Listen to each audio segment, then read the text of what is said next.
These past few weeks, grabe yung matinding pag-ulan 'no, halos wala talaga siyang tigil, almost 1 month, gano'n kalala. And ngayon nga, based dun sa balita may paparating na naman na bagyo at may paparating na naman dito sa NCR na habagat, so nakakaloka.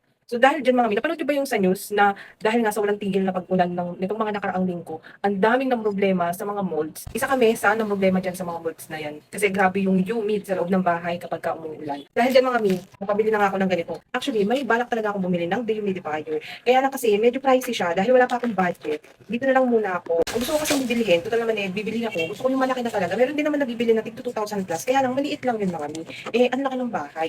Kaya dito muna ako. And based naman sa mga reviews na effective din naman po. Ditong mga nagdaang linggo na puro ulan, ang nangyari naman sa mga gamit namin, yung strap ng bag, nagka-molds, yung rubber shoes, nagka-molds.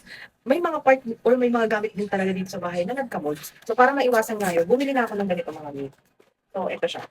Bili na ako ng ano, para ilagay ko sa sulok ng bahay namin, sa kitchen, sa baba, sa mga kwarto dito sa bahay. Kahit dito sa kwarto namin, nung naglinis ako, nung natapos na yung pag-ulan, nagulat ako kasi yung lagayan ko ng mga gamit ko na merong tela, which is ito, mga mi.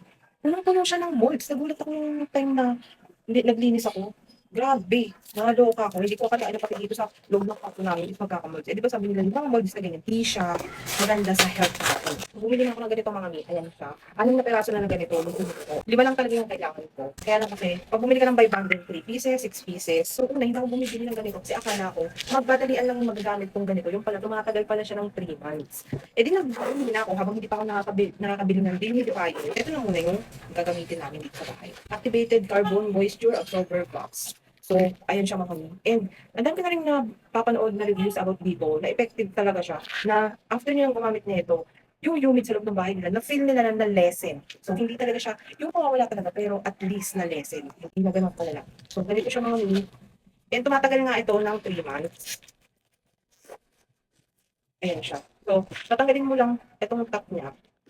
Ito lang mismo daw yung tatanggalin. Itong mismong foil sa ibabaw. Kasi pag tinanggal mo yung mismong foil niya, meron pa siyang ganito sa ilalim, yung color white ko. So, hindi tinatanggal yan, yung mismong foil lang daw yung tatanggalin. Then, ayan, ibabalik mo lang itong pinaka-cover niya.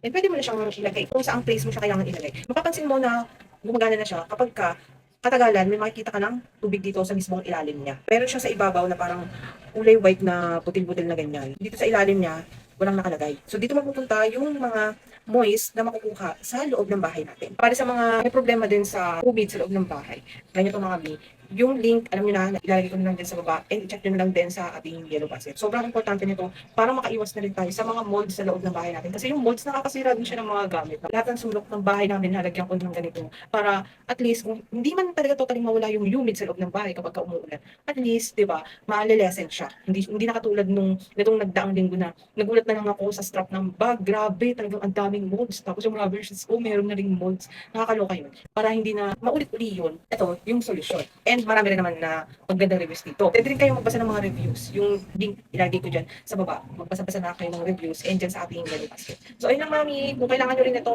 ayan, bumili na rin kayo habang may stock pa. Kasi nung unang nag-ano ko nito, nag-attempt na nag-order, out of stock siya. Kasi nga, ang dali niya ma-sold out at dami na rin bumibili talaga. After nung mga bagyong dumaan, ang dami na rin na nag-check out ng mga ganito. Kaya, so ayun lang mga mi, mag-update lang din ako sa inyo kung meron ba siyang makukuha, kung effective ba siya. So, ayun lang.